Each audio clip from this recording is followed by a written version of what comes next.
PT Puri Sentul Permai Tbk resmi mengumumkan Hotel Swiss Bell Express di res area kilometer 379A, ruas tol Batang Semarang telah resmi beroperasi untuk umum sejak 10 Oktober 2025.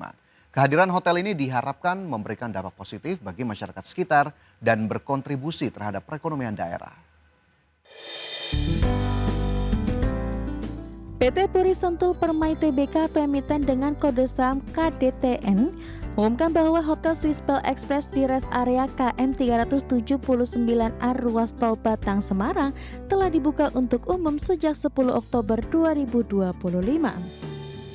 Direktur Puri Sentul Permai Rolf B. Pohan mengatakan operasional hotel tersebut menandai perluasan unit bisnis perseroan di sektor perhotelan.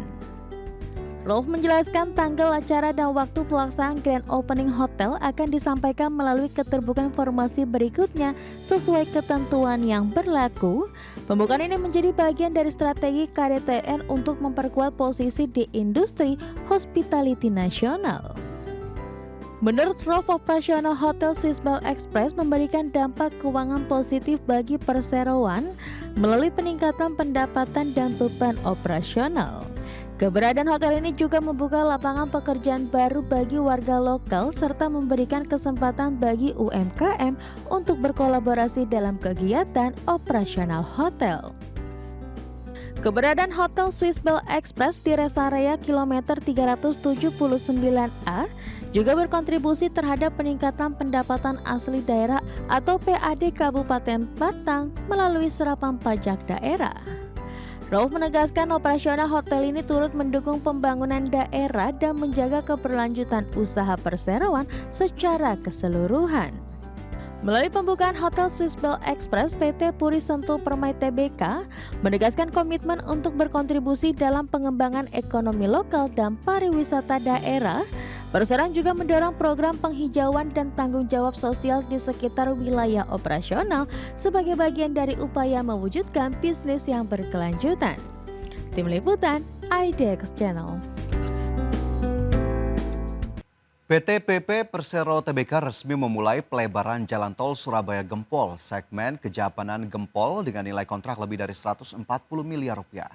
Proyek ini menjadi bagian penting dari upaya pemerataan pembangunan infrastruktur dan konektivitas nasional sesuai program Astacita pemerintah. PT PP Persero Tbk resmi memulai pekerjaan pelebaran jalan tol Surabaya Gempol segmen Kejapangan Gempol dengan panjang ruas kilometer 769 tambah 450 hingga kilometer 772 650. Nilai kontrak proyek tersebut mencapai 140,3 miliar rupiah dan ditargetkan selesai dalam waktu 9 bulan ke depan. Korporat Sekretari PT PP Joko Raharjo menyatakan, proyek strategis ini merupakan bagian dari dukungan terhadap program Astacita pemerintah dalam pemerintahan pembangunan infrastruktur dan konektivitas nasional. Dengan peningkatan kapasitas ini, ruas tol Surabaya Gempol diharapkan mampu mengurangi kemacetan, memperlancar mobilitas masyarakat, serta mendorong pertumbuhan ekonomi di wilayah Jawa Timur. Joko menjelaskan, proyek ini menggunakan metode Erection Portal Gantry, sebuah teknologi yang memungkinkan pekerjaan jembatan dilakukan lebih cepat, efisiensi, dan aman. Pelebaran jalur dilakukan di bagian median tol dengan ruang kerja terbatas, sehingga membutuhkan perencanaan matang serta penerapan standar keselamatan yang tinggi. Meski dipenuhi berbagai tantangan teknis, PT PP optimistis proyek ini akan selesai tepat waktu dengan hasil berkualitas tinggi. Proyek ini tak hanya meningkatkan kapasitas jalan tol, tetapi juga memperlancar arus transportasi, mengurangi waktu tempuh, dan meningkatkan efektivitas logistik di Jawa Timur.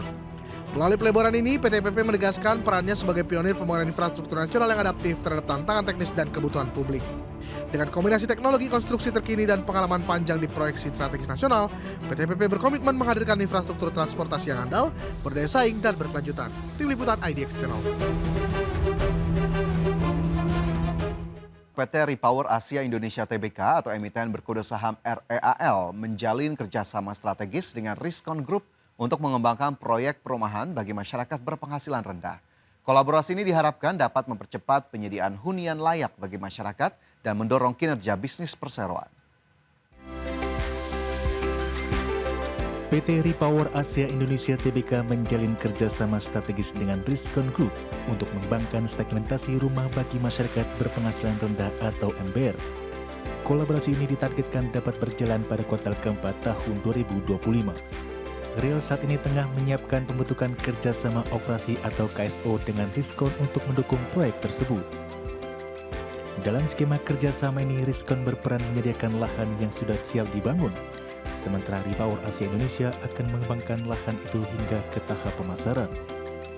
Direktur Utama Real Aulia Firdaus menyatakan sinergi ini diharapkan dapat mempercepat realisasi proyek dan memberikan manfaat bagi masyarakat yang membutuhkan hunian layak. Aulia Firdaus menjelaskan kerjasama dengan Rizkon dilakukan untuk menangkap peluang dari program pemerintah dalam penyediaan rumah bagi masyarakat berpenghasilan rendah setiap tahunnya. Ia menilai segmentasi ember sangat potensial mengingat angka kekurangan pasokan atau backlog perumahan masih tinggi, sehingga strategi ini juga dapat meningkatkan kinerja real di masa mendatang. Di sisi lain, perseroan terus berupaya mengoptimalkan penjualan proyek-proyek yang sudah ada seperti perumahan Botanikal Asri di Depok, Jawa Barat. Perseroan juga akan memulai pengembangan proyek perumahan baru di Pasar Minggu dan Pondok Cabe untuk memperluas pasar penjualan. Perseroan akan terus mengoptimalkan pendapatan berulang dari aset yang dimiliki serta melakukan transformasi dan sinergi bisnis di berbagai lini. Langkah ini termasuk pengembangan properti di sektor telekomunikasi, digital, dan kesehatan untuk memperkuat posisi real di industri properti nasional. Tim Liputan, IDX. Di tengah upaya pencapaian target swasembada pangan nasional, Presiden Prabowo Subianto resmi menerbitkan keputusan Presiden yang berisi pemberhentian Arief Prasetyo Adi sebagai Kepala Badan Pangan Nasional atau Bapanas. Adapun posisi Kepala Bapanas akan dijabat langsung oleh Menteri Pertanian Andi Amran Sulaiman. Presiden Prabowo Subianto menerbitkan keputusan Presiden atau Kepres nomor 116P tahun 2025 tentang pemberhentian dan pengangkatan Kepala Badan Nasional yang ditekan Prabowo pada tanggal 9 Oktober 2025. Melalui Kepres nomor 116 ini, Presiden secara resmi memberhentikan dengan hormat Arief Prasetyo Adi sebagai Kepala Badan Pangan Nasional atau Bapanas. Dalam Kepres juga disebutkan Arief Prasetyo Adi diberhentikan dengan hormat, dengan disertai ucapan terima kasih atas pengabdian dan jasa-jasanya selama memangku jabatan Kepala Bapanas.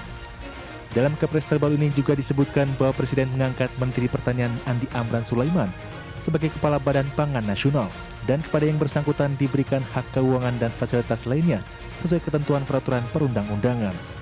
Dengan diterbitkan keputusan Presiden yang ditandatangani pada 9 Oktober 2025 dan mulai berlaku 10 Oktober lalu, secara resmi pimpinan Kepala Badan Pangan Nasional atau Bapanas langsung di bawah pimpinan Menteri Pertanian. Tugas penting Kepala Bapanas adalah mewujudkan swasembada pangan dan melakukan pemerataan ketersediaan pangan di seluruh daerah. Dari Jakarta, Tim Liputan IDX. Untuk pertama kalinya dalam 5 tahun terakhir, harga beras di Indonesia mengalami deflasi atau penurunan harga minus 0,13% pada bulan September 2025.